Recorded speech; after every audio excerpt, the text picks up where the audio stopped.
শীতের চাহিদা কম থাকায় গৌতম আদানির মালিকানাধীন প্রতিষ্ঠান থেকে বিদ্যুৎ ক্রয় অর্ধেকে নামিয়ে এনেছে বাংলাদেশ। সোমবার সংশ্লিষ্ট সরকারি কর্মকর্তাদের বরাতে এ তথ্য দিয়েছে বার্তা সংস্থা রয়টার্স। এতে বলা হয়, কয়েকশো ডলারের বকেয়া নিয়ে মতবিরোধ থাকলেও শীত মৌসুমকে সামনে রেখে এমন সিদ্ধান্ত নিয়েছে বাংলাদেশ। বকেয়া পরিশোধে বিলম্ব হওয়ার কারণে গত ৩১ অক্টোবর থেকেই বিদ্যুৎ সরবরাহ কমিয়ে দিয়েছিল আদানি গ্রুপ। এছাড়া বর্তমানে বৈদেশিক মুদ্রার ঘাটতির সঙ্গে লড়াই করছে বাংলাদেশ। এই কারণেও বিদ্যুৎ সরবরাহ কমানো হতে পারে বলে ধারণা করছে অনেকে। বাংলাদেশের বিদ্যুৎ উন্নয়ন বোর্ডের চেয়ারপারসন মোহাম্মদ রেজাউল করিম বলেছেন, শীতে বিদ্যুতের চাহিদা কম থাকায় আমরা তাদের বিদ্যুতের সরবরাহ অর্ধেক করার কথা জানিয়েছি। তিনি আরো বলেন, আদানি গ্রুপ প্রথম যখন বিদ্যুতের সরবরাহ কমিয়ে দিল, আমাদের কাছে সেটি ছিল পুরোপুরি অপ্রত্যাশিত।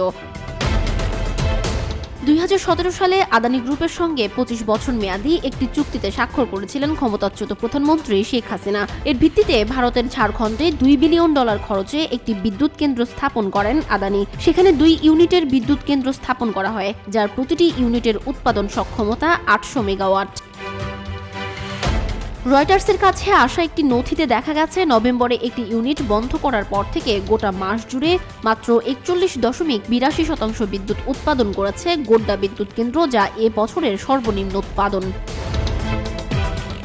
বিপিডিবির 2 কর্মকর্তা জানিয়েছে, গত শীতে গোড্ডার বিদ্যুৎ কেন্দ্র থেকে প্রতি মাসে 1000 মেগাওয়াট বিদ্যুৎ সরবরাহ করেছে বাংলাদেশ। মোহাম্মদ রেজাউল করিম বলেছেন, বাংলাদেশের কাছে আদানি গ্রুপের বকেয়া রয়েছে প্রায় $650 মিলিয়ন, যার মধ্যে অক্টোবরে 97 মিলিয়ন এবং নভেম্বরে $85 মিলিয়ন পরিশোধ করেছে বাংলাদেশ।